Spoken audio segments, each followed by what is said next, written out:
love it. I love it. Okay, well, if you're comfortable, we're going to go ahead and get started. Fantastic. So Are you comfortable over there? there? Hear that music, and then we'll get ready. She's ready to go. Okay, always ready. Here we go.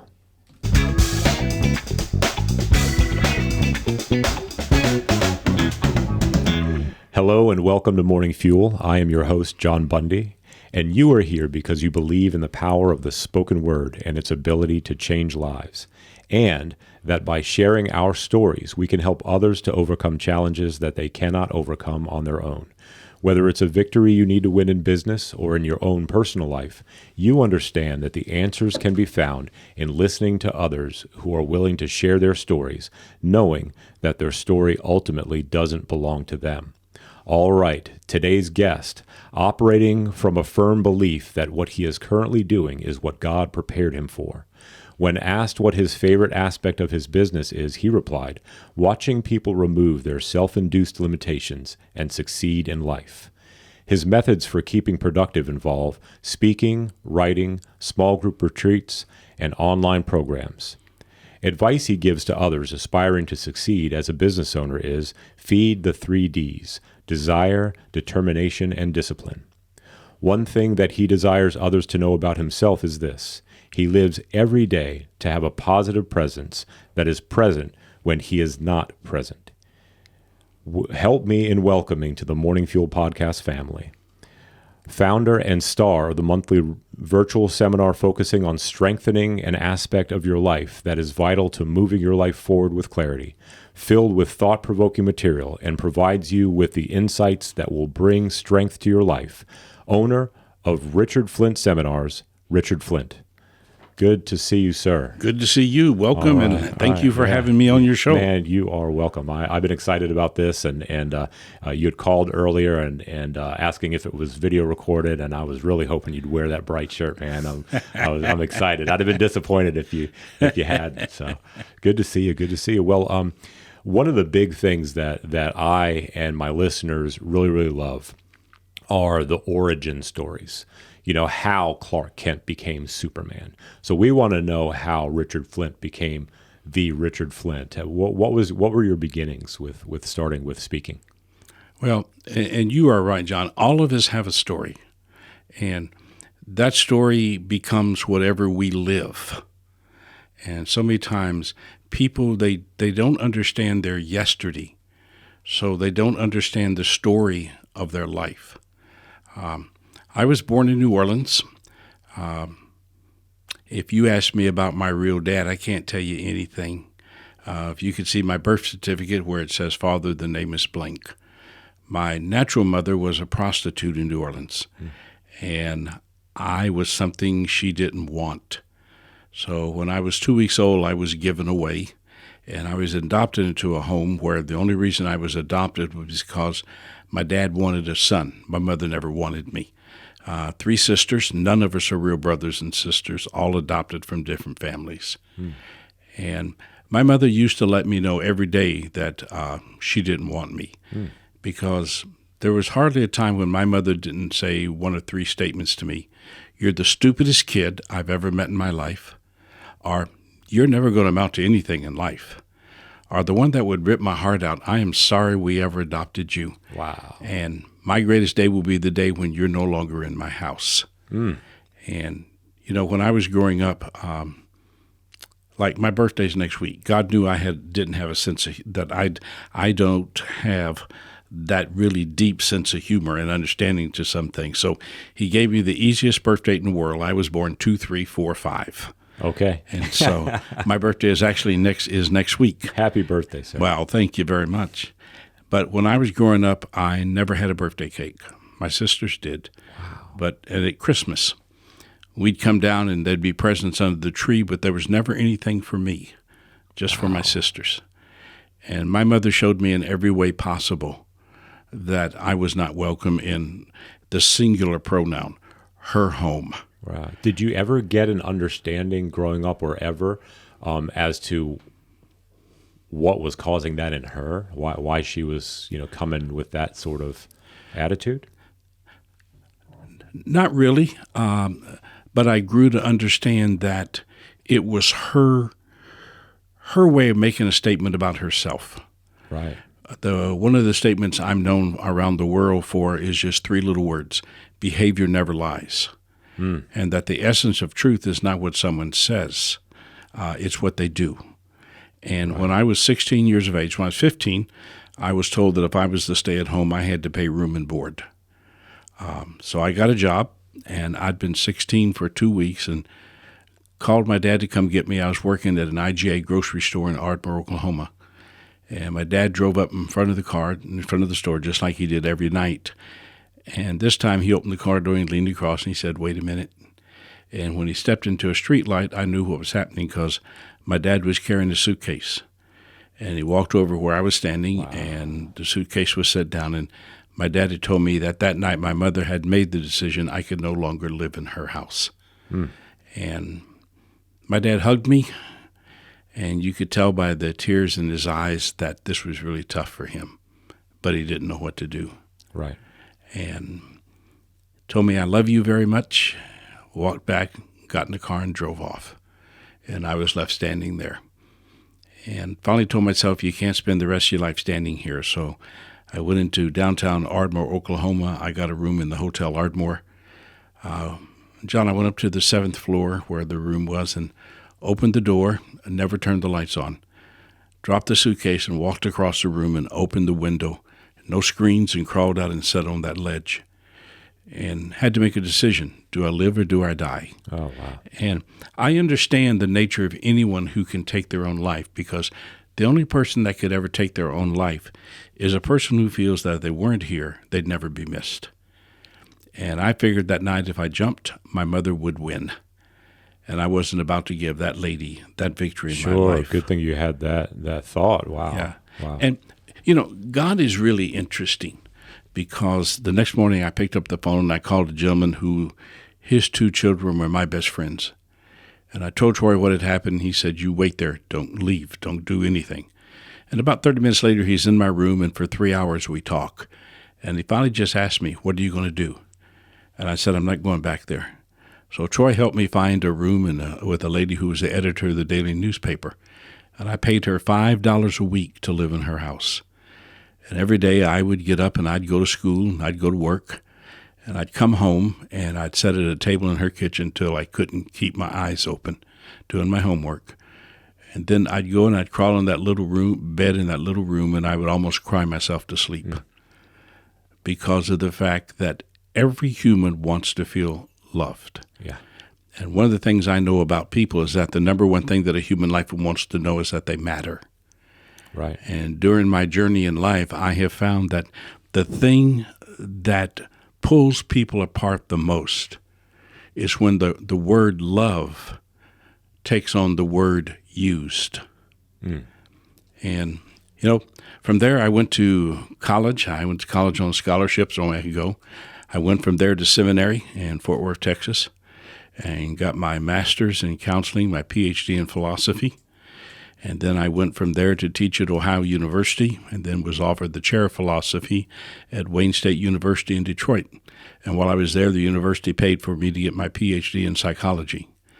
And then one day, the president of the university called me in and told me that I was making too much money.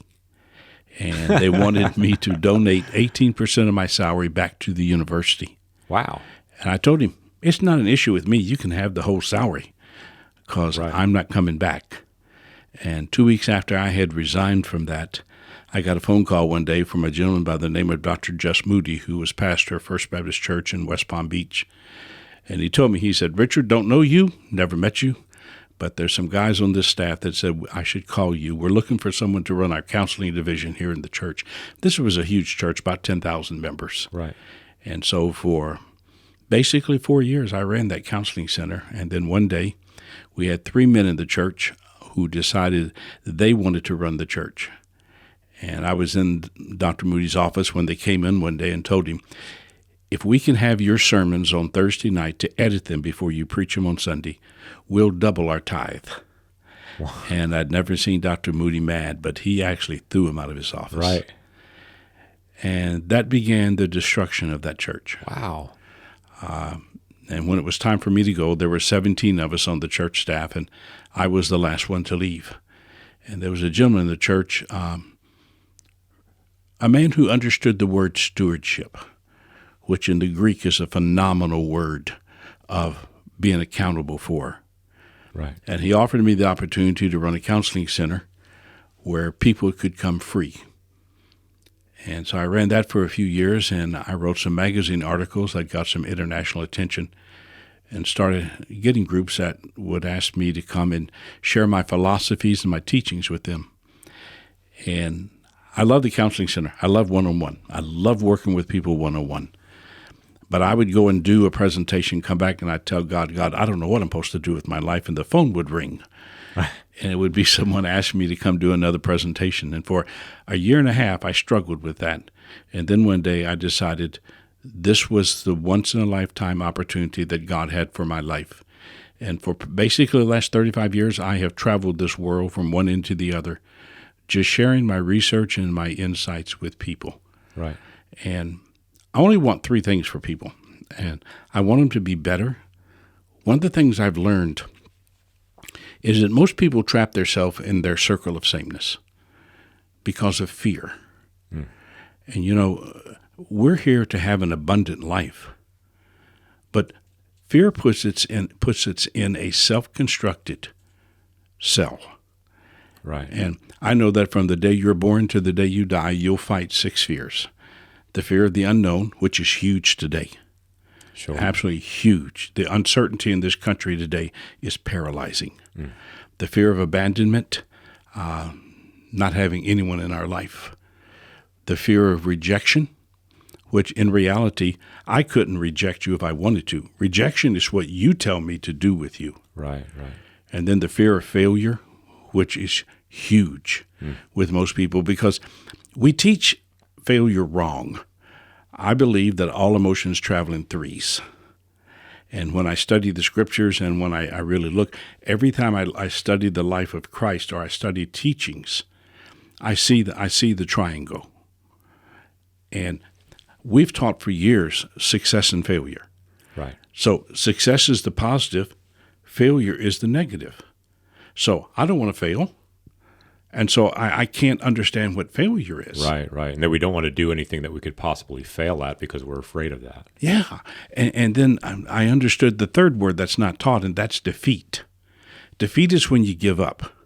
Right. And people ask me, how do you define failure then? It's real simple. Failure is fertilizer. Okay. That's all it is. Right. And every time you get knocked down, there's an opportunity to get up stronger. Sure. And so I want people to be better. And then there's the fear of loss. Everything that you and I want to do with our life has a price tag to it. Mm-hmm. It is financial sometimes, it's mental, it's emotional, it's physical, and it can be spiritual. And then the last one is the number one fear that I see young people struggling with today, and that's the fear of success. Oh, right. Because so many young people today aren't taught how to live. They're taught how to depend on. Mm-hmm. I've got a family. I take on 10 people a year, and whatever their dream is for their life, I take them to their dream. And I'm working with a family right now in Houston, Texas, where I was there with them last week. And this is the whole thing. The challenge with their daughter, who is 20 years of age, mom and dad have given her everything. And if she has a need, it's taken care of. So she doesn't understand what life is. She understands what having needs taken care of are. And she wants to be an adult. Yeah. But she can't define the word. Sure. But success is another one of those very, very interesting words. I define success as every day putting one foot in front of the other. Sure. That's what it's about. And so my journey has led me to where I am today. Fantastic. Now, do you have that one pivotal moment where you chose God or God chose you, or had you always believed in God since you were very little? When did that happen? Well, when I was a sophomore in college, I decided I needed to confront my mom and dad. I have 16 laws that hold my life together. And one of those laws is anything you don't confront, you validate. Right. And so I decided I needed to go back and confront my mom and dad. So I drove back to their home. It was on a Saturday morning. It was 62 miles from my dormitory room to their house. And my heart was about to jump out of my chest. I was just held hostage by fear at that moment. But I told myself, you got to do this. Right. So I got in my car and I ran, didn't walk, ran because I knew if I walked, I'd run back to my car. And I knocked on the screen door, and my dad was the one who opened the wooden door. And when my dad saw me, he just turned pure white. And I wish you could have seen it because my dad didn't bother to unlock the screen door. He stepped through the screen door. Right. And with one hug, he told me Oh, wow. everything that had been going on inside of him. And he literally picked me up and carried me into the living room and called for my mother to come see who was there. And when my mother walked from the kitchen to the living room and saw me, she just froze. Never took her eyes off of me, reached over with her right hand, picked up her purse, took her car keys out, walked out the back door, got in her car, and drove off. Wow. And I never saw her again. But that was freedom. Sure. Because, John, up to that point, I had lived to prove to my mother she was wrong. Right. And so she owned me. Right. She owned me emotionally. And every time we live our life to try to prove to someone else who we are, they own us. Yeah. Yeah. And I get that. my number one foundational principle for my life is real simple. Why spend my life being a carbon copy when I'm the original? Yeah, man. And God put 3 men in my life at certain times whenever I was at crossroads. And all of them were there to help me understand what it means to be an original. Because most people live from the outside in, not the inside out. And if I'm living from the outside in, then I give you control of my life. So all I am is an actor in your play. Right. And I never lived the life that God put me on this earth to live. And, I'm very comfortable in my own skin. I know what I'm doing is what I'm supposed to be doing with my life on this earth. And last year, my life went through a major transition when I actually rewrote the purpose of my life. Okay. Because I was doing, every year was doing a large summer convention where we'd have 200 or 300 people that would come spend a weekend with me. I did that for 30 years, every summer. And I got the realization that what I needed to do is I needed to move from the large group to the small group. So I've started a series of small group retreats that are limited to 15 people.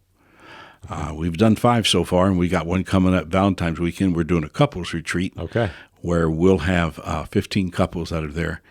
And my theme is, if marriages are made in heaven, why can't they be endured on earth? Oh, wow. And then in May, we're doing a leadership retreat because leadership is lacking today. Mm-hmm. What we call leadership is actually participation. It's not leadership. Right. So we're going to talk about the word exceptional because I think God wants us to be exceptional. We're not to be average. But if people are listening, if what they want to be is average, then be average, but stop talking about growth and success because what you choose to be is what you become. And, I'm working on my 20th book right now. It'll be out sometime this year. The title is So What's Your Excuse? And I'm focused on really working to strengthen people from the inside out. Because I think our world today, especially around us, is designed right now to take our strength. I think I'm a person, John, who believes that there's an agenda behind every agenda. Sure. And I think the agenda that's guiding this country right now is to destroy the human spirit and to make people dependent on someone else. Sure. And I think that inside of us is the strength. No doubt. It's the strength to be the person that we're on this earth to be. But again, we're dealing with fear. And when fear turns to fright, it owns us. And if I don't know where you are in your thinking, but when I look around and I see everything that's happening, it's all about power and control. Yeah, absolutely. And I want you to think that I know what's best for you more than I know what's best for me. Right. Right. And I'm just led and believe that we've got to get back to helping people strengthen. And so everything I'm doing this first 6 months, I do a Friday open mic where people can call in and we spend an hour and a half. I have a topic, and like our topic for this coming Friday, which I'll do the program from Las Vegas, but our topic is, when you look at your life right now, what's the biggest concern you have about your future? And then I do a once-a-month virtual seminar, live virtual seminar, and our first 6 are all about strengthening some aspect of your life that challenge you every day. And then the last 6 months, our theme is going to be letting go. How do you let go of the things that hold you hostage? Right. And I'm just having a blast. So you pretty much did this pivot. Was it during the pandemic when you Yep. kind of had that realization of going Yep. smaller with the groups? And has everything that you've done changed because of that, or because of that pivot that you made? I am so tired of doing programs on Zoom. Oh man, me too. Zoom poisoning, PowerPoint poisoning. I'm sick of it all. Yeah, but that's the way right now. And as much as I may not like the technology, thank God for the technology. Sure. Because it allows us to stay connected with people. Right, and be in more than one place at one time. Yeah. I mean, the audience we gather on Friday mornings is just astounding. And it's every Friday at 10 a.m. And Very if cool. people would like to be a part of it, they would just go to Richard Flint Live. Okay, excellent. So that's before I ask my last question of you, so then that the main place where folks can reach out to you is on your website, or? Yeah. It's just richardflint.com. Okay. And everything we're doing and the things we're projecting that we're going to be doing this year, Okay. is all the information is there. Right. So then you just sign up right there. Yep. Get your tickets on the website. Yep. And the Friday morning session is free. It's open to anybody. And, Okay. and we get people from all over the world who call in, are there with us. And it's become a family. And it's become a family that's connected because there's a hunger out there today that's not being fed. That's right. And the thing that concerns me the most about what I feel as I'm out among people today is the anger that's there. Yeah. And I've never seen anger like this. And the anger is so self-destructive, because anger is always focused out. Right. And as it's focused out, I take that anger out on people who may not even be a part of the reason that I don't understand that I'm angry. Yeah, sure. But it's there, and it's controlling people right now, and it concerns me. Sure. Well, then what can, you've got a large platform that you've worked on for many years. What can the average Joe like myself do to participate in, helping heal the world? Well, first of all, be comfortable in your own skin. Okay? And the other thing, which to me is important, is understand the world is bigger than you and I. Mm-hmm. But we all have a sphere of influence that we live in. Yeah. And rather than try to change the world, create an impact in that sphere of influence that you have. Yeah, fantastic. And create that presence, because it's overwhelming to try to change the world. Sure. But I can make a difference in that world, that part of this world that I live in. Right. And that's all I want to do. And what you said, it's true about me. I live every day to have a positive presence that is present when I'm not present. Right. It's that everlasting thing that when Richard's not there, he's still there. I'm still there. Yeah. And I do that through my books. I do it through my seminars. I do it through everything that I do is about creating presence. Right. I mean, I bet that sometime in your life you've met somebody you couldn't wait to forget. Sure. I won't mention any names, but yeah. But you've had those people that have come through your life that may not even be alive today. Right. But they live still inside of you. Mm. And that's what we want. If we're going to have power to really bring value and substance, sure, then we got to get away from all of this negative stuff. And everything we do is about 3 things I want. I want people to be better. I want them to be smarter. And smarter to me is listen first, talk second. Right. And then I want them to be stronger. I want them to understand the difference between living from the inside out and the outside in. Fantastic. Because our presence is created from the inside.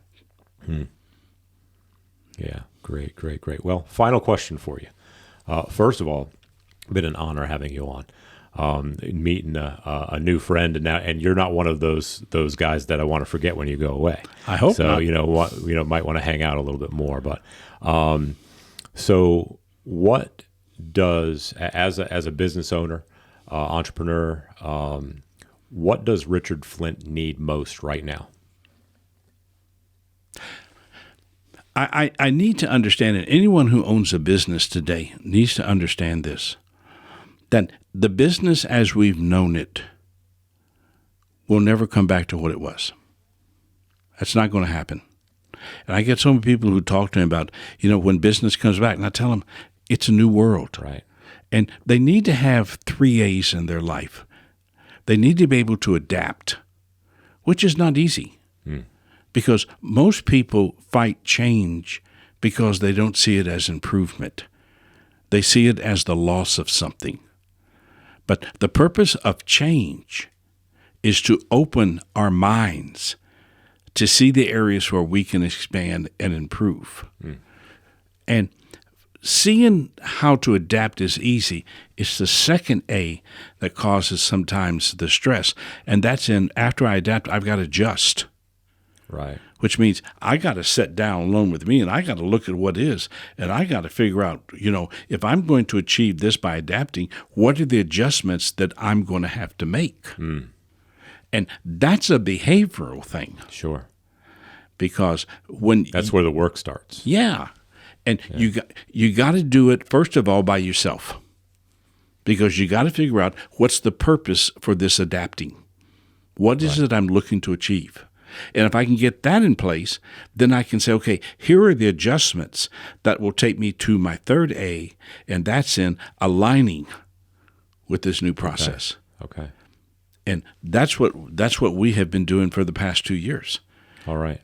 And I'll tell everybody. So this is something that you are doing continually. Yeah. In your life, and thankfully you have an opportunity to share the methods that you're using with others. So. Yeah.